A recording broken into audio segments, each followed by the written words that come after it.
Ya vamos a volver con este tema. Vamos a dar vuelta a la página y tengo el gusto de que esté con nosotros Abel Basti, que acá me trajo el libro Hitler en Argentina. Él no tiene dudas, no tiene dudas, que Hitler, ahí está, que Hitler vivió en la República Argentina. No las tengo ahora, No las tenés ahora. claro, pero... En su momento sí.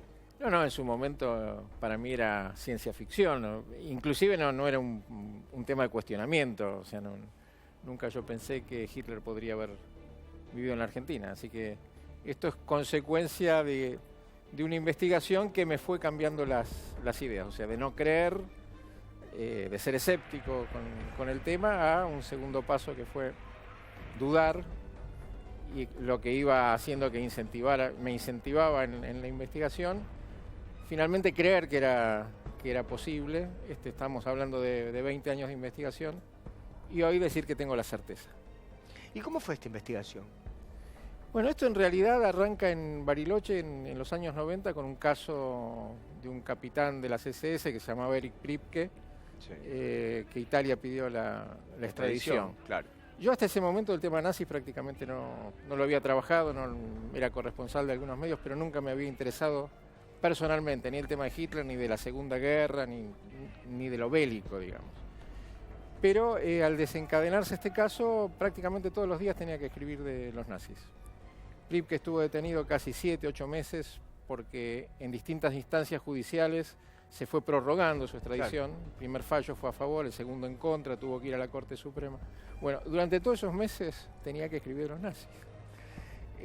Y esto significó, por un lado, buscar la información. Priebke, dentro de lo que significaba la escala de jerarquía dentro de los nazis, ¿en qué lugar estaba? No era importante desde el punto de vista de graduación, era un capitán. Sí era importante en el sentido de que era el nexo entre los nazis y el Vaticano en Roma, con lo cual manejaba cierta información de relevancia, y además, si bien poco se sabe, fue también traductor entre Mussolini y Hitler, con lo cual tenía un cierto grado de confianza, porque esa información obviamente era información confidencial. O sea, era un hombre de conocimiento de Hitler. Sí. Pero su rol era más de este tipo. O sea, un rol diplomático, de enlace, de inteligencia. No era un ejecutor, un tipo operativo. ¿Y cuándo empezaste a pensar seriamente? Lo voy a leer el libro, es muy interesante, pero por lo menos da toda la sensación de que es muy por tu investigación, en la cual yo accedí, obviamente, a través de medios que la levantaron, ¿no? Y que la publicaron. ¿Cómo empezaste a pensar vos que Hitler había vivido en la Argentina? Bueno, cuando se desencadena este primer caso y yo comienzo a investigar, surgió una información paralela que era la llegada de submarinos a la Patagonia, de submarinos alemanes al fin de la guerra a la Patagonia desembarcando nazis. Esto oficialmente no es aceptado, pero la información era tan persistente en el rumor, en la charla, que motivó que yo hiciera una investigación en la zona de la costa de Patagonia, donde la información era vox populi entre los pobladores. No solo era vox populi, sino que en determinada época se llegaban a ver estos cascos de submarinos en bajantes muy extraordinarias, y la gente contaba que trataba de buscar el bronce, determinados elementos que pudieran... Los habían dejado ahí a los submarinos. Los habían hundido en un lugar que no se llegaban a ver cuando bajaba el mar con una bajante normal, pero con bajantes extraordinarias que suelen darse y condiciones de viento que tiran el mar más hacia atrás, esto se llegaba a ver. Entonces, para la gente era normal hablar de que ahí había submarinos. Esto que no estaba aceptado y no está aceptado hoy por la historia oficial respecto a esos submarinos, motivó la siguiente pregunta: si llegaron, ¿qué traían y quiénes venían? Así que bueno, esto fue motivo de profundizar la investigación. Y vos me preguntás cuándo empecé... ¿Vos hablaste alguna vez con China Zorrilla y con Carlos Preciavale? No llegué a charlar. ¿Vos te enteraste de esa historia? Conozco el testimonio. Contásela a la gente cómo es Bueno, ellos cuentan que en los años 70 van a un hotel que es El Casco, que tiene una relación con los alemanes, eso yo lo cuento en uno de los libros. Y en un momento los invitan a saludar al dueño del hotel, que vivía en su casa.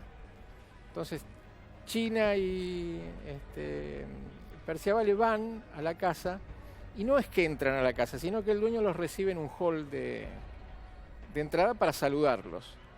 Entonces ellos lo que cuentan es que desde ese lugar, mirando hacia el interior de la casa, había una reunión muy importante con muchas personas y que no les cabe la menor duda que ahí estaban Hitler y Eva Braun.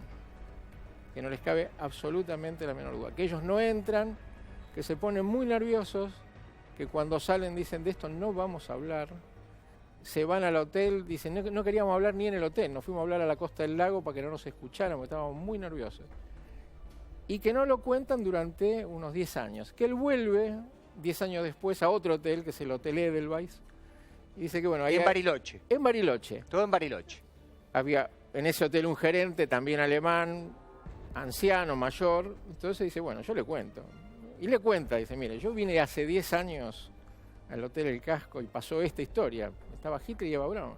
Dice que el gerente le dice, sí, efectivamente, ellos en esa época estaban visitando Bariloche.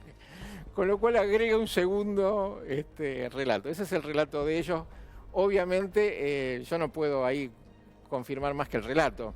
Se habla de una casa en donde vivía Hitler en Bariloche, que era una casa en donde no se puede acceder con otra cosa que no sea una lancha o... Sí, al menos en esos años. Después no es una casa, es un complejo muy grande de varias casas, lugar para hidroavión, no una estancia patagónica para cría de ovejas, sino que tiene fuentes, tiene jardines, usina hidroeléctrica, central de comunicaciones.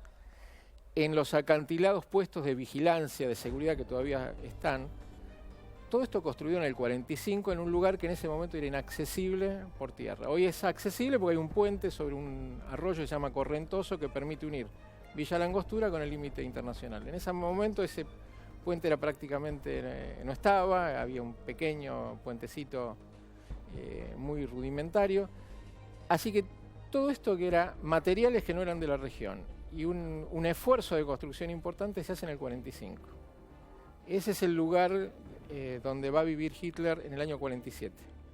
¿Y cuánto tiempo, según tu investigación, vive Hitler en la Argentina? Hitler vive seguro hasta el 55. Seguro respecto a la protección. En 1955 todos los nazis se van a Paraguay bajo protección de Stroessner, incluyendo a Hitler. Esto no va a significar que se enclaustran en Paraguay, sino que siguen teniendo movimientos... Pero la Segunda Guerra Mundial había terminado... 1945. En el 45 termina la Segunda Guerra Mundial. Sí. Hitler entra en invierno del 45, en la zona patagónica. Es llevado a Bariloche. Tiene 2 ubicaciones en Bariloche y después, por razones de seguridad, hay rotaciones dentro del territorio argentino. Yo tengo uno de los testimonios en Córdoba que lo atiende personalmente. El gobierno de esa época sabía. Todos sabían todo. ¿Y no existe la posibilidad de desclasificar algún tipo de información relacionada con esto? Bueno, yo hace 5 años estoy pleiteando con el Estado argentino para tratar de desclasificar documentación específica que sé que existe y que me la han negado como secreto de Estado. He invocado la Ley de Acceso a la Información Pública, he invocado un decreto de los años 90 que obliga al Estado a desclasificar toda información relacionada a los nazis. Así todo tengo una resolución contraria del Estado diciendo que esto es secreto de Estado y estoy pleiteando en Comodoro Pi, en los tribunales federales, para ver si la justicia ordena al Estado argentino desclasificar esta documentación. Eso también puede ser una decisión de un presidente, por ejemplo, ¿no es cierto? Podría ser la decisión de un presidente. En el caso que lo considere conveniente. Sí, claro. Sí. El Estado puede desclasificar cuando quiera. ¿Sería conveniente, por ejemplo, para Argentina decirle al mundo que durante 10 años o más Hitler vivió en la República Argentina? Bueno, ¿sería algo primero, o inconveniente? Tenemos un documento clasificado relacionado a los nazis, que yo entiendo que se refiere a Hitler. Cuando uno clasifica como secreto de Estado, quiere decir que lo que dice ese documento todavía afecta al Estado argentino, con lo cual el gobierno dice no lo podemos clasificar pues nos afecta. Yo me pregunto qué dice el documento. Eso es lo primero que uno se pregunta, para que 70 años después todavía no pueda ser desclasificado. ¿Y vos qué crees que puede decir? Yo creo que habla sobre la presencia de Hitler en Argentina, lo que implica también las complicidades internas para que esa haya sido posible, ese ingreso y esa permanencia. Si no, no hubiera sido factible esto, o sea, tenía que haber una trama de complicidades. Bueno, ya dijimos, entonces, según tu investigación, ingresa en el 45 por submarino Sí, a Mar del Plata o al sur. a la o más- Patagonia, sí. A la Patagonia. De ahí se va a Bariloche. Se va a Bariloche. Vive en una casa de Bariloche que está más o menos ubicada. Sí, sí, claro. ¿El sí, complejo sí, sí. está El ubicado? complejo está perfectamente ubicado. Y ahí no hay nada que uno pueda llegar a decir, no hay ninguna prueba para recolectar de que él haya, digo, concrete que haya vivido, excepto los testimonios. Los testimonios. Los Los testimonios. Bueno, hay documentos en ese libro, están los facsímiles y ¿Hitler estaba tal cual? Con el bigote, con No, todo. sin el bigote y pelado. Que si uno hace este juego en un Photoshop, tomás la cara de Hitler, uno le saca el bigote y lo pone pelado, la verdad que pasa completamente desapercibido. Máxime en Patagonia, donde el conocimiento de los personajes del nazismo prácticamente era muy bajo, o cero, ¿no? Era cero. Además con informaciones que llegaban una vez por mes, prácticamente pasaba totalmente desapercibido. Era imposible reconocerlo. Entonces, 10 años viviendo ahí. Viviendo ahí, viviendo en Argentina. ¿Con otros jerarcas nazis también? Sí, sí, sí. Yo te diría que los juicios de Nuremberg, que ajustician un puñado de nazis, son simbólicos, ¿no? A pesar de lo dramático de un ajusticiamiento. Pero te diría que prácticamente todos los nazis escapan. Escapan en miles de nazis. Y escapan principalmente a Estados Unidos. Escapan a Occidente, bajo protección norteamericana. Porque esto era, en 1945 había una dicotomía entre el capitalismo y el comunismo. Entonces, a la hora de concertar, los nazis eran anticomunistas. Eran la gente mejor preparada para luchar contra el comunismo. Cuando se acuerda, porque eso es lo que pasó, hay un acuerdo de última hora, el acuerdo es transferir a Occidente la tecnología, los hombres, lo que era el capital del Tercer Reich, para ponerlo en la lucha contra el comunismo. Y esto es lo que pasó. Entonces hay una cobertura absoluta de los vencedores de la guerra para que esto pase, en secreto, obviamente, y para que después se implemente como se implementó la lucha contra el comunismo, teniendo como instructores, por ejemplo, a los mismos nazis. Claro.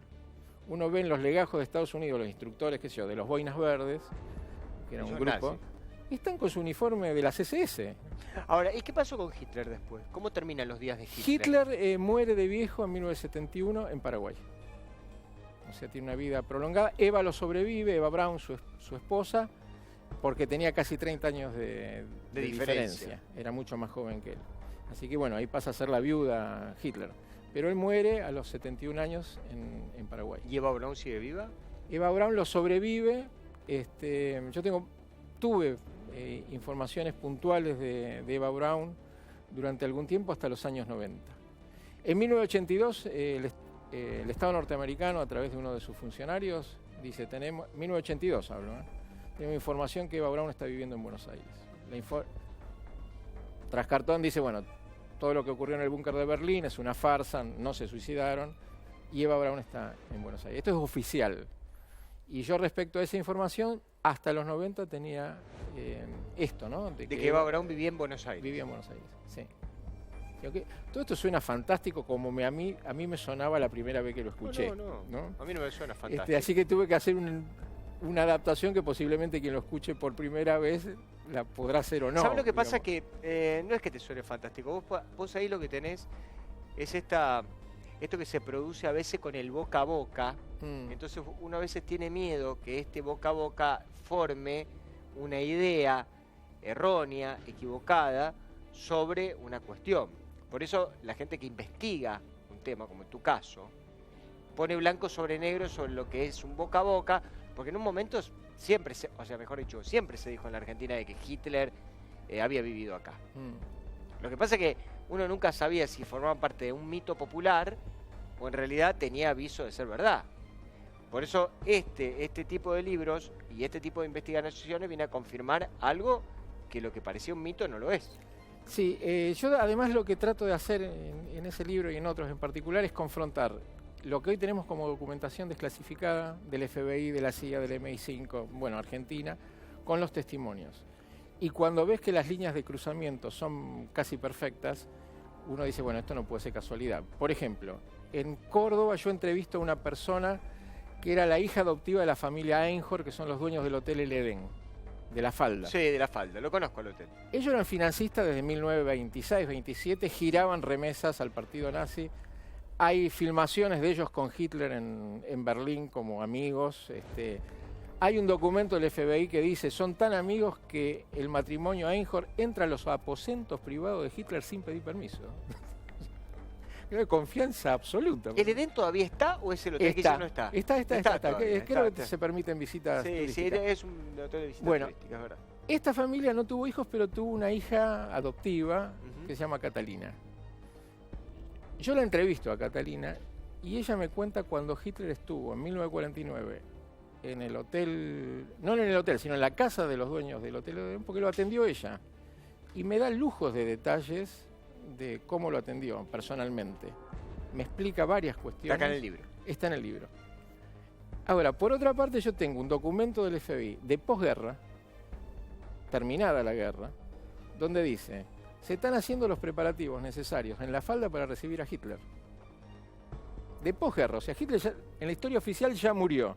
Pero ahí hay un documento posterior que dice, lo van a recibir a Hitler, están haciendo los preparativos necesarios.